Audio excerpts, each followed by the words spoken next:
Dear students, welcome to SOE updates. आज के video में मैं आप लोगों को स्कॉलरशिप से संबंधित कुछ इंपॉर्टेंट अपडेट बताऊंगी, तो वीडियो को एंड तक देखिएगा क्योंकि वीडियो थोड़ा सा लंबा हो सकता है।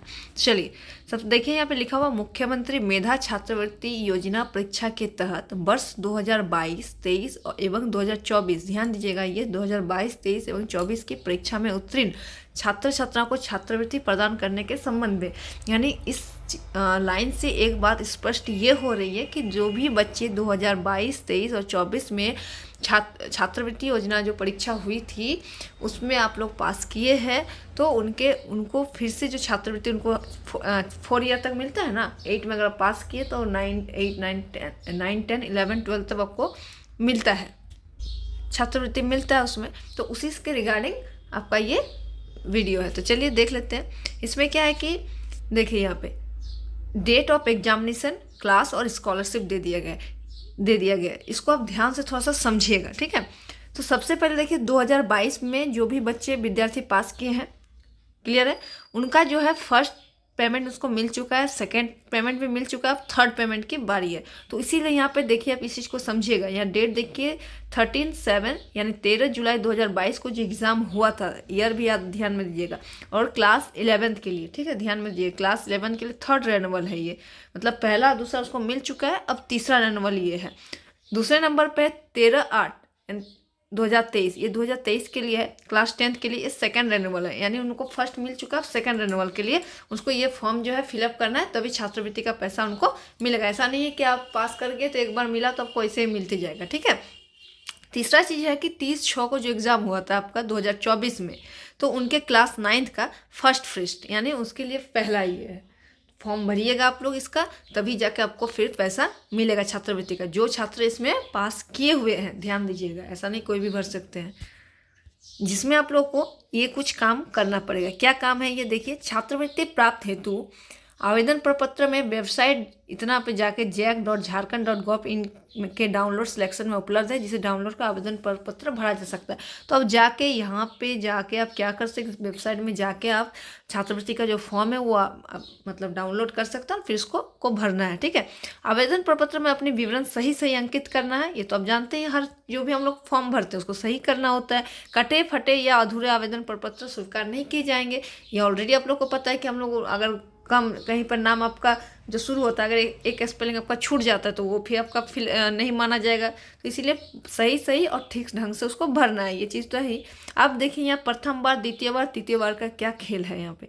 प्रथम बार यानी फ्रेश छात्रवृत्ति प्राप्त करने के लिए आवेदक को अपने आवेदन के साथ प्रवेश पत्र, आधार, बैंक पासबुक जमा करना अनिवार्य होगा। जो भी फ्रेश छात्र है, यानी कि 2024 वाले जो है उनके लिए ही फ्रेश है, बाकी तो रेन्यूअल वाला है, सेकंड रेन्यूअल, थर्ड रेन्यूअल। तो उनको क्या करना है कि जो आवेदन प्रपत्र आपके साथ होगा उसमें प्रवेश पत्र यानी कि जो एग्ज़ाम आप दिए थे उसका एडमिट कार्ड, आधार कार्ड और बैंक पासबुक, नहीं तो पैसा किस में आएगा ना।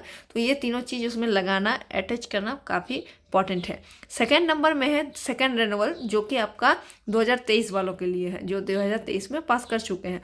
छात्रवृत्ति प्राप्त करने के लिए आवेदक को अपने आवेदन के साथ प्रवेश पत्र, आधार, बैंक पासबुक, वर्ग 9 का अंक पत्र जमा करना अनिवार्य होगा। तो उनके लिए भी क्या है, एडमिट कार्ड जो मिला था, आधार, बैंक पासबुक और वर्ग 9 यानी क्लास 9th का जो अंक पत्र मार्कशीट मिला था उसको भी आपको जमा करना पड़ेगा।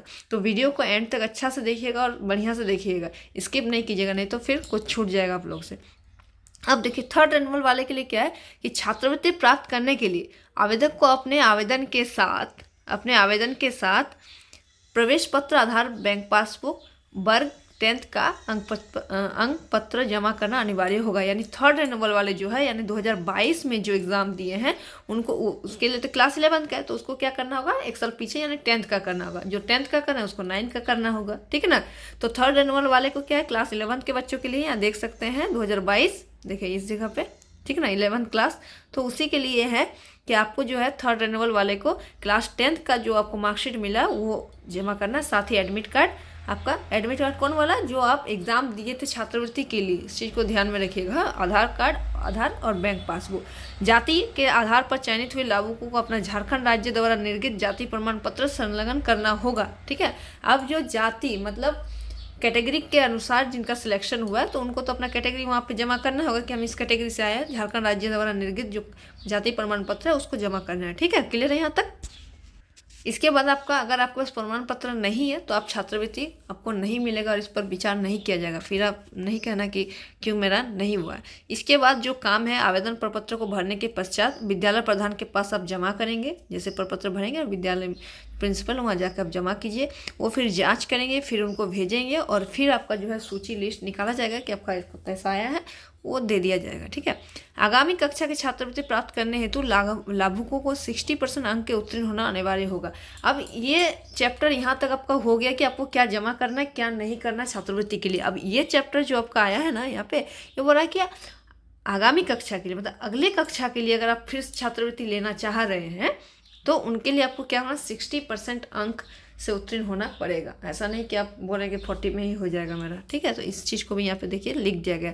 और वैसे आवासीय विद्यालय जहाँ रहने एवं खाने की व्यवस्था सरकार द्वारा की जाती है, छात्र छात्राओं को छात्रवृत्ति की 50% राशि की दे होगा। जहाँ पे आवासीय विद्यालय जहाँ रहने और खाने की व्यवस्था सरकार द्वारा की जाती है, तो वैसे छात्रों को जो है 50% राशि दिया जाएगा। अब 100% उसको नहीं मिलेगा। जो ऑलरेडी सरकार उनको सारी सुविधाएं दे रही है, उनके लिए ये राशि 50% कर दिया गया है। और आकांक्षा में जो चयनित है उनके लिए अलग जो है वहाँ पे कार्यालय में आपका उपलब्ध कराया जाएगा। उनके लिए आप उनसे जो है बात कीजिए। ठीक है।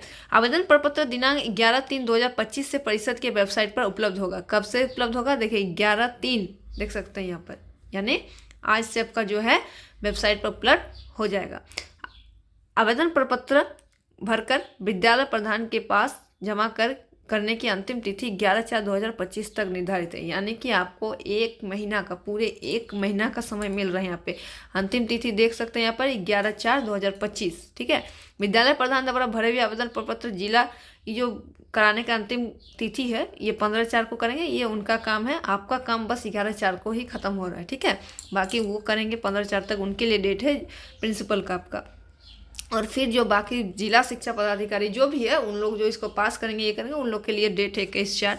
तो इन सब पे आपको ध्यान नहीं जाना है। आपको बस सही से फॉर्म भरना है। जो आपका डॉक्यूमेंट यहाँ मांगा गया है उसको आपको बढ़िया से लगाना है, अटैच करना है, गलती नहीं करना है, नहीं तो फिर छात्रवृत्ति आपका नहीं आएगा। इस चीज़ को आप ध्यान में रखिएगा और समय पर एकदम जमा कर दीजिए। ठीक है। अब मैं अगले वीडियो में आप लोग को बताऊँगी कि फॉर्म को आपको कैसे फिलअप करना है। बाकी कोई और सवाल रहेगा तो कमेंट सेक्शन में आप जरूर लिखिएगा। मिलते हैं नेक्स्ट वीडियो में। Thank you.